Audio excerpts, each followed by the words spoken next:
in this house.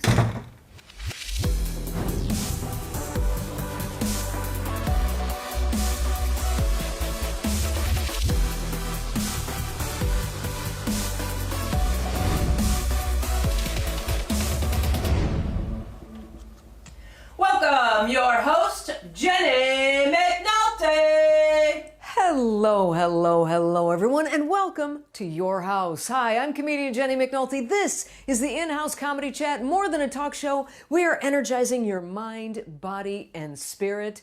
And today, we may just energize your love life. That's right, we are talking to a psychologist, a doctor of psychology, Linda Spann today, who specializes in couples therapy, but we're going to talk about all the stress we are dealing with right now with the election and COVID.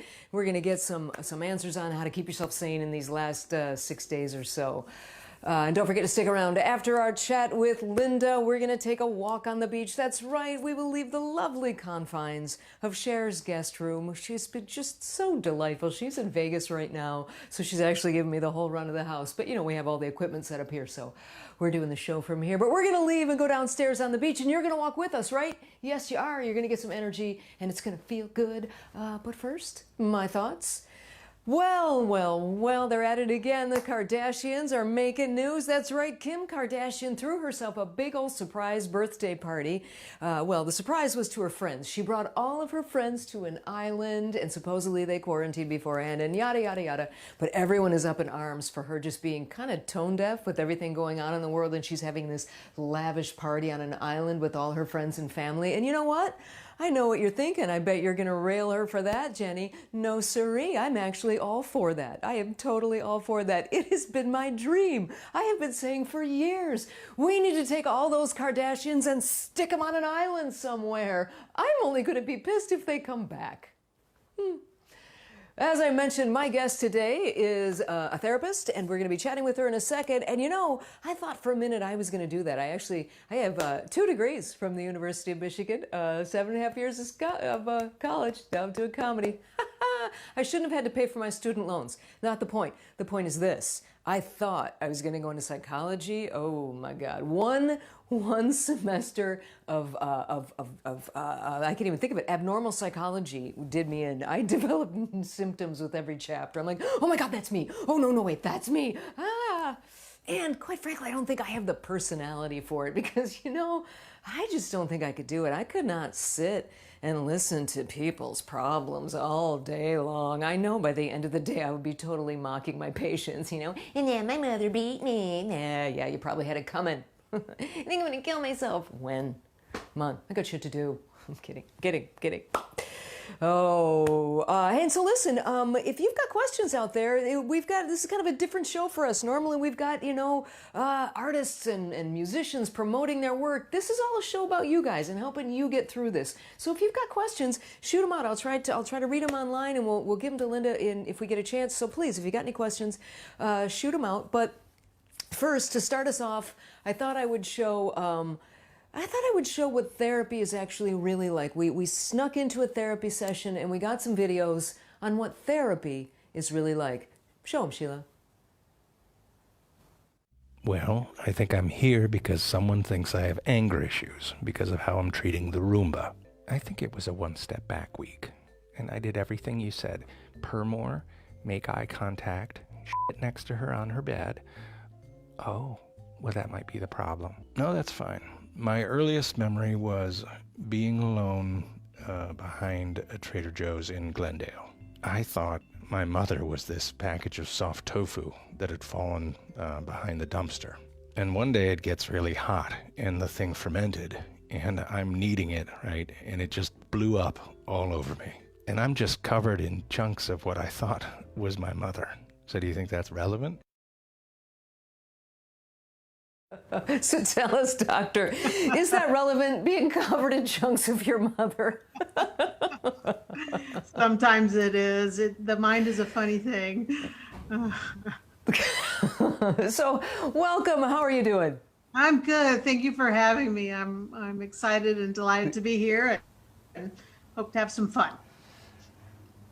Yeah, I hope so too. My pleasure. And we get to turn the tables. We get to ask you, how do you feel about that, Linda? Let me think.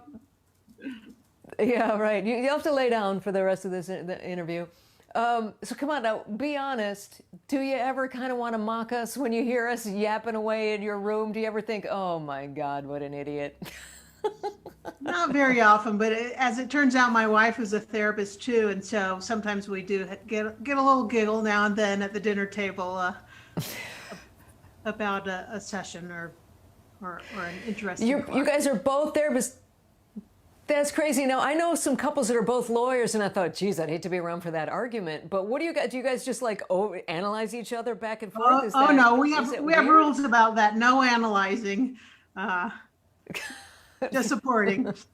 She will occasionally say to me, "Now, don't give me that therapist talk."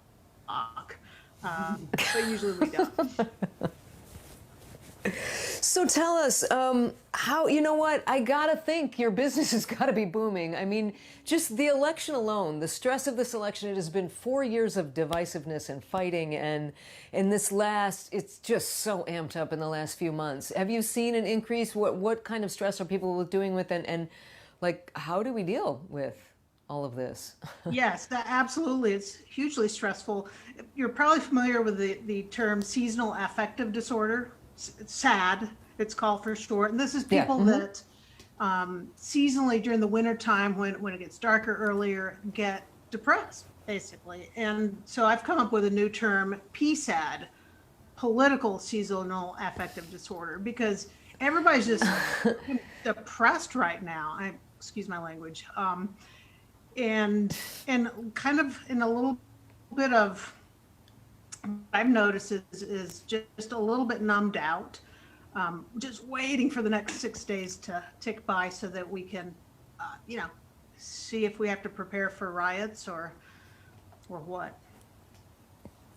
You know, it's funny because a lot of people are saying that, and I think that's true, because I think also we may not know the night of. So that was only going to add to this, oh, we thought it was going to be over now, and it's not over. We still have time. And like you said, the division. But I noticed, like, in myself, just for example, today, I had Sports Center on in the background, the Dodgers just won, I was listening to all that, and, kind of doing that, and then I flipped over, because right before I go to the air, I make sure he hasn't gotten us into a war or done anything particularly stupid, and I flipped over to CNN, and they were going at it, and I could feel myself start to spin a little bit, and it was just that difference between, that amped up. What are some good, in fact, Cindy's got some questions for you about what are some good coping strategies, I can't even say it, coping strategies for this kind of depression that we're feeling? Well, so I think that getting outside as frequently as you can, move your body. We have a rule that we don't consume news all day long. It's terrible for the psyche. So, kind of limit and be choosy about what kind of news you consume. COVID has, gosh, that's a whole nother wrench, because we can't go out and do a happy hour with our friends to blow off steam. So, right. But finding ways to get some exercise, have some fun, distract from the politics for some of the day. Those can be very helpful things. I think that's so true, and I think the NBA really nailed it when they sat out for that minute, and they didn't go to, I don't know if you're a sports fan, but they just backed off and said, no, you're not going to use us like that, because we did. It was like, oh my God, we got basketball back, we have a diversion back, and I think that's so true, and it's it really is.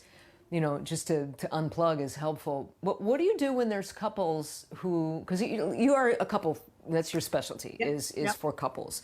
So if couples have differing political views, or, well, let's start with that. What do you do with people? Because there are plenty of couples that politically are just different, and this is such a crazy time for that.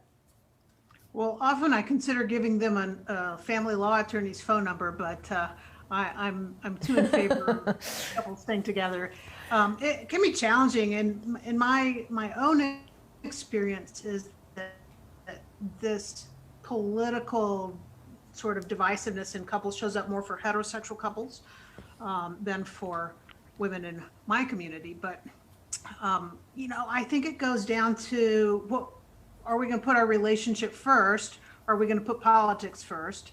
And, do we want to be married or do we want to be right? And really that old adage of sometimes we have to agree to disagree. I think it comes down to that for people that are on opposite sides of the aisle. Though I think it's a bit less frequent in lesbian couples and probably gay men too. That would make sense. We would, tend to have the same political views at least about many of the things going on now. What about COVID, though? Because that's not something you can agree to disagree on. If one person feels like, oh, it's not that important if we wear a mask with this other couple because they're safe, and another, some people are like wrapping themselves up in cellophane, and others are pretending nothing is happening. What do you do when there's a discrepancy of that? Because that's a weird new twist that we haven't ever experienced before. And that discrepancy is happening a lot. The COVID response discrepancy. Lots of conversation, and my recommendation is that you have enough conversations that first of all you understand each other's feelings and perspective and thoughts, so you take the time to really listen, and not from a place of judgment, from a place of curiosity. And then once you really understand each other's thoughts and feelings, then to roll up your sleeves and hit the negotiation table and say, okay, we're a couple, we've got to make some decisions that work out to be good for both of us. So that's the key. Whatever you work out can't just be good for one and not the other. That might require multiple conversations. You can't make I would think bubble so. wrap person go. You can't rip off the bubble wrap from your freaked out partner, nor can she put you in a COVID cage and keep you from going out. But so lots of conversation is what I think. And it's now it's with COVID. What are they calling it now? People are just tired of dealing with it. There's a phrase for it now. They're like COVID. They're being tired of it.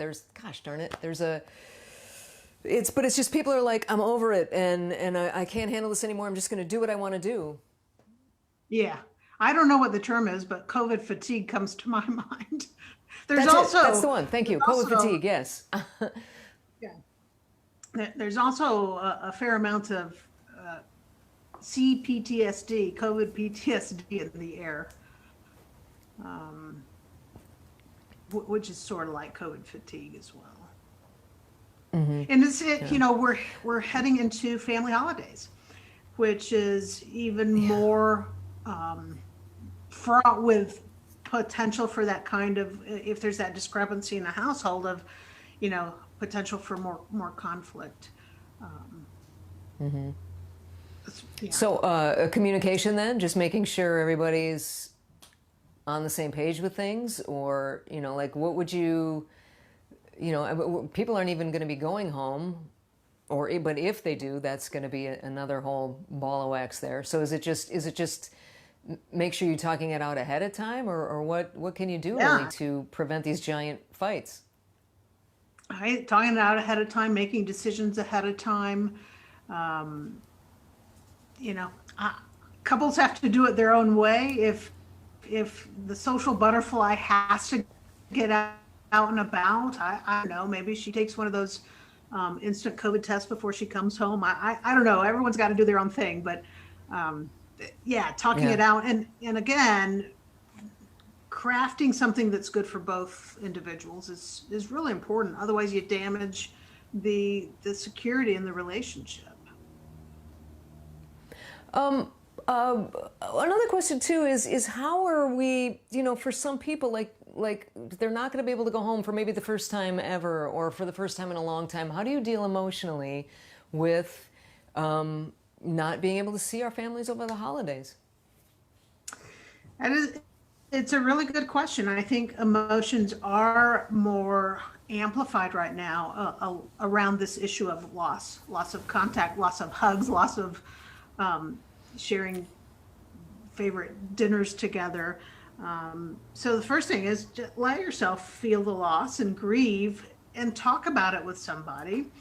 And maybe get creative. I heard someone say the other day, well, maybe we'll do Thanksgiving on Zoom. That wasn't appealing to me, but for some people, there are ways to have connection and contact, even if it's across the waves. But yeah, you're going to feel the sadness and know that that's normal given our circumstances.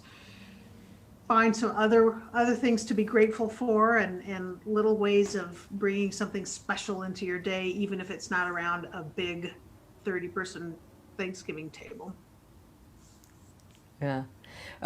We have a question out there, and this kind of leads to something we were talking about, the dreaded lesbian bed death that everyone talks about. What is your advice? You're mastering in couples therapy, or your main thrust is couples therapy. So what do they do to avoid that sort of thing? And do you have any funny stories about that, so to speak? Yeah, funny that you say main thrust. I did. Yeah, so the dreaded lesbian bed death. First of all, I'm kind of allergic to that term. I don't like the imagery about that. I have a very visual mind, so I get this picture in my head of like two skeletons in bed together, and so it doesn't work for me. Unfortunately, the statistics are that lesbians end up having less sex than any other configuration of couple over time. There's probably some reasons for that. Do I have any stories? So I think within the last year I worked with this couple, and that was their presenting problem. That's why they came in. We haven't had sex for, I don't remember if it was a couple of years or many months anyway. And one of the women was more distressed than the other. And during our first session, the kind of the assignment I gave them was, I want you, don't have sex between now and the next time we meet, which I think was a couple of weeks. Do not have sex, but just kind of amp up on your affection, non-sensual touch, take a shower together, hang out, give each other back rubs, but don't have sex.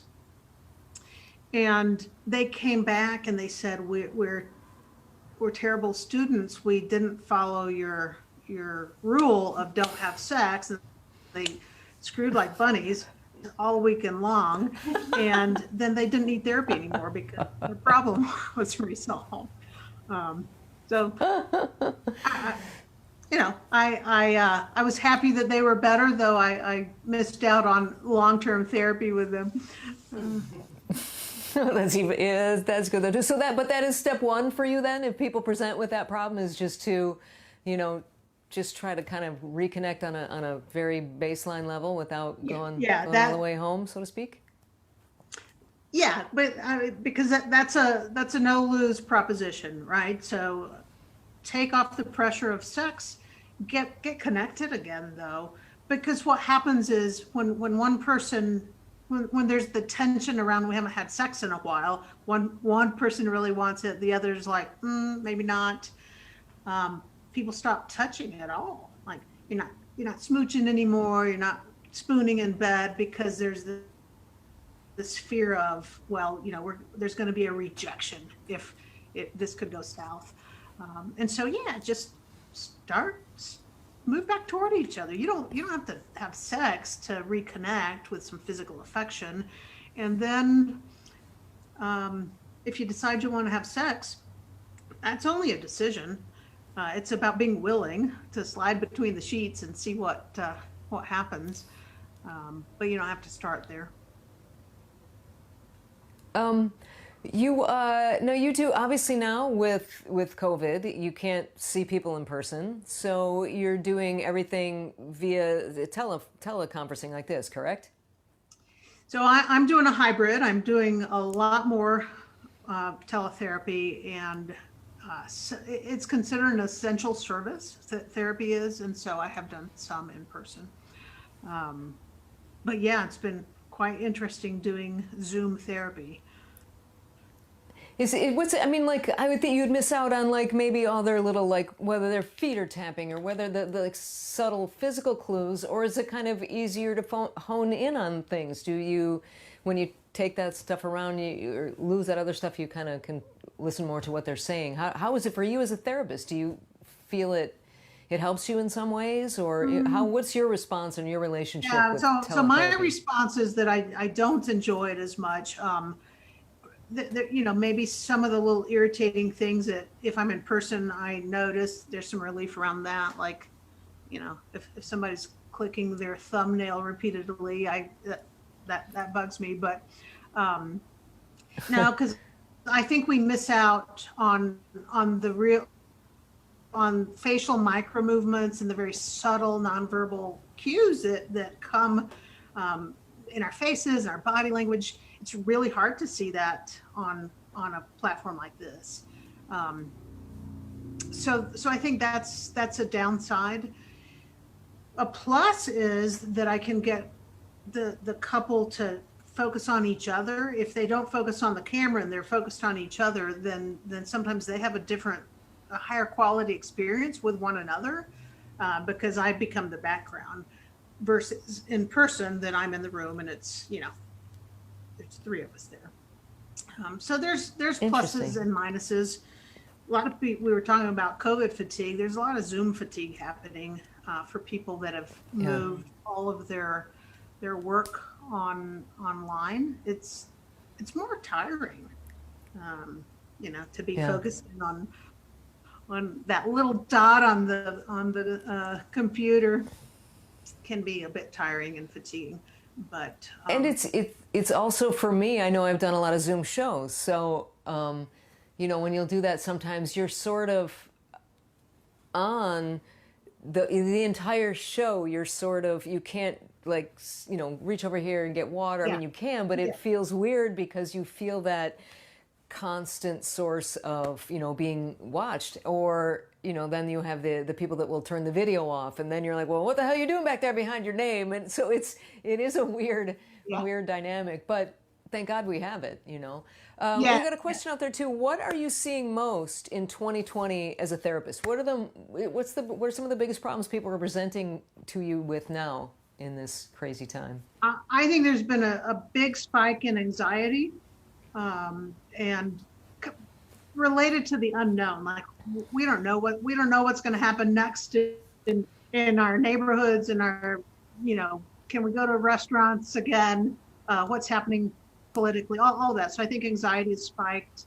For couples, there's this, the dance between, we used to spend a lot more time separate and now we're together all the time, and how does that impact us? And so I think challenges around really carving out some alone time as well as couple time, and there's not as much fun things to go do anymore, and we know that novelty is one of the things that keeps the zing and the spice in a relationship.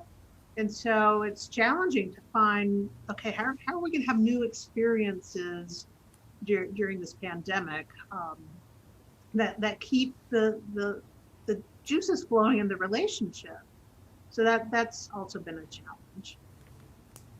Those are some. Tell us a little bit about you have something coming up in January called TLC, Transforming Lesbian Couples. Tell us a little bit about that.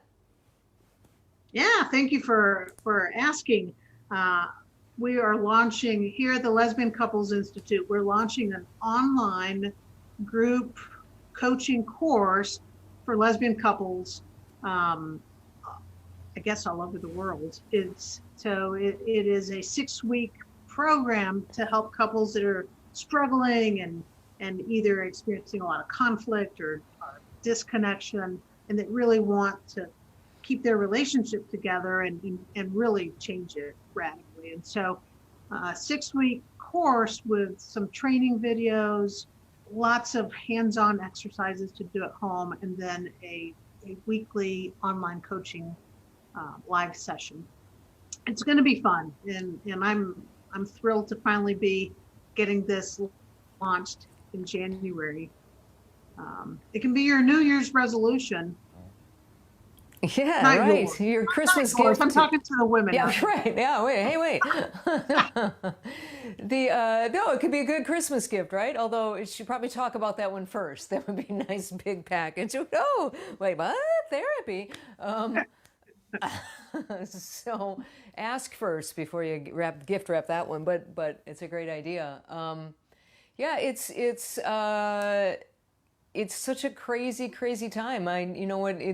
We're lucky that, like I said, we're lucky we have Zoom for those of us that, can't go out or can't go out in person to touch base with you. So, I guess before I let you go, first of all, what do you do? We're going to go take a walk on the beach, get people energized. You mentioned at the beginning that's one of the things you could do is get out there and get some exercise. But what do you personally do, Linda? What do you do when you're feeling stressed out?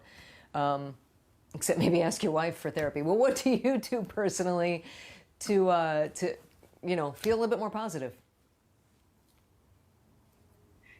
Yeah, well, I don't walk on the beach because I'm in Colorado. There's no beach here. I do walk. There's a lovely big park here, and the trees are beautiful right now. But something a little sillier than that comes to mind. One of the things I teach for couples to really maintain a sense of connection and to help each other with stress is to have intentional belly to belly hugs every single day. And so the reason it's belly to belly is that we have serotonin receptors in our gut. And so when two bellies are touching, then you get to activate the happy hormone. And so Lisa and I do belly to belly hugs every day, more than once a day with that in mind. But we get silly with it sometimes. So sometimes I was about to do a demo. That's not a good idea. We'll raise our shirt so that our skin is touching, and then we just start laughing together. And so you should try it. It's a pretty remarkable way to go from not having a great day to feeling really connected, and it shifts my mood in a positive direction very quickly. It's a totally silly thing. Sometimes we say if people could see us, they would think we were really nuts. But it's fun. Well, thank you so much, and good luck. Maybe we'll talk to you again. We'll chat with you again after the first of the year when you've got TLC up and running and going. Thank you so much. Thanks for giving a mini counseling session to all the viewers out there. Thank you very much for that, and good luck. We'll see you again after the first of the year. Happy holidays. Thanks for the free therapy, and for those of you out there watching, let's go take a walk. Go get your shoes on, and in the meantime, here's a little more cat therapy to start your day. Thanks so much, Linda. Have a great day. Thank you. I appreciate it. She got me a peacock feather the other day. One. Here's an idea. Get me the whole peacock and let me murder it on that jute rug you have, which feels identical, by the way, to the scratching post. Identical. But no, that's not for Libby. So I wake up and I have this thing on my head. You ever had your head stuck in a box? It's sort of like that, but always. And my balls are missing. I'm not saying she did it, but she's acting like everything's normal. And this is not normal. Okay, but why do you assume it was me? You left for the bathroom, unprofessional, by the way, and I sat right here. Maybe it came like that, and you just didn't notice. Maybe you did it. Maybe you did it. Maybe you clawed the carpet. How you doing out there? Are you guys ready to take a walk? Well, I hope Linda helped. If you were having any problems out there, we're all having a little bit of stress with this crazy time. So get up. Come on. This will help you too. Get up. Get off your couch, get off the chair, get out of bed. Let's do this. Come on. I got the ocean. I got the waves. I got the birds in the sky. Come on along. Let's take a walk. And I want to give you an update. I don't know if you guys saw the benefit show that we did yesterday to raise money for Joe Biden and Kamala Harris, or as we like to call it, Kamala and her pal Joe. So we had 154,000 views on the show, and we raised you all $214,000. And the best news is you can still watch that show. It's still on my page, it's on Dana's page, it's on a couple other pages out there.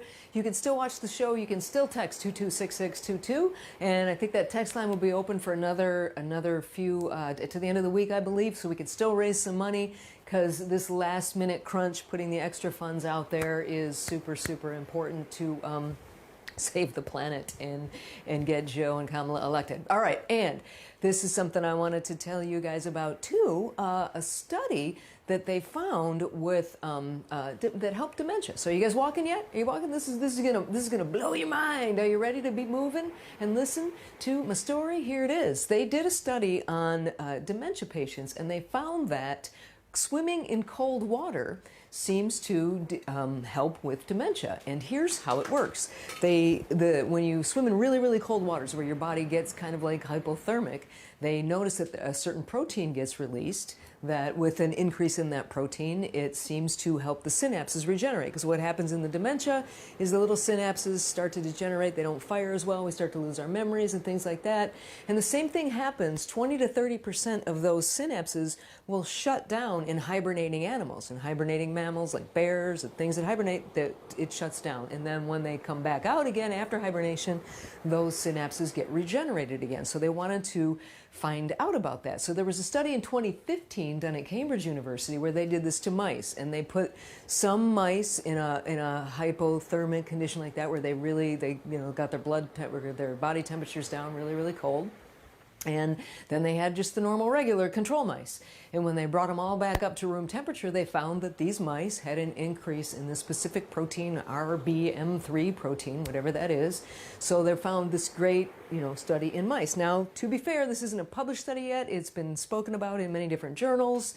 So it's not an official, a published study in a journal. However, researchers found that information, and they wanted to see if that applied to humans. Well, there are certain ethical considerations when you do tests on humans. So putting a human into that hypothermic condition can be dangerous. So it's really hard to do that. But they found a group of swimmers in London, and they swam all summer long in an outdoor unheated pool.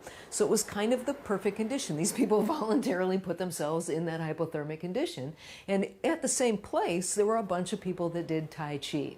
So they looked at these people for like 3 years, and they looked at the swimmers, and they found that the swimmers actually had an increase in that protein, whereas the people that had the Tai Chi did not. So I think that all means we can push people in the pool. That's what we say. Hey, you were forgetting shit. Boom, there you go. Push them in the pool. I'm kidding. Don't push them in the pool. And don't just try this on your own. If you're thinking, hey, my memory's shot, let me just go dive into some cold water, just be careful, because it can cause a blood pressure increase and heart rate rapidly increases. You also kind of gasp and go, ah! You can get the water in there, you could drown. So it's very dangerous. Don't really push people in the pool, and be careful if you're going to do this yourself. And should you decide to do that and get in that freezing cold water, don't take a hot shower immediately thereafter, because that causes, again, changes in all your blood pressure, and you could faint. So, good news, if you like to swim, get out there and swim in some cold water. It might just help you.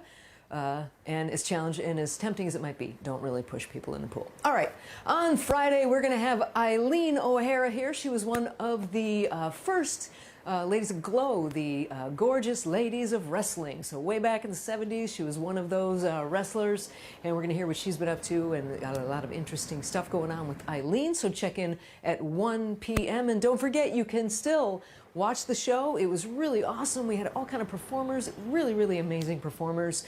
You could see my helmet hair on there. So check out the show. It's also on my page somewhere. Scroll up, scroll down, find the page, and text. I believe it's Tech Victory to 226622 and raise some money for Joe and Kamala. I want to thank Sheila's giving me a sign. Did I have the wrong number on that text? 662266. I said it the other way around because I like the number 2. All right, text Victory to 662266 is where you want to text Victory. But do watch the show too. It's really awesome. Tune in on Friday to see Eileen O'Hara. I want to thank Linda Spann, and go check out our website, you guys. She's got some really good information on there to help you, whether you're a couple or not. It's a great website to check out. I want to thank Sheila for directing, producing, and making me look good here. And of course, I want to thank you for watching and walking along, because you're walking along, right? Sure you are. And if you haven't started yet, get up. It's not too late. Get up, get up, get up, get up, and go. Move. Keep moving. Get yourself a nice 15-minute brisk walk in. It's good for the head, good for the heart. Cyber see you guys Monday, 1 p.m. Thanks so much. Bye.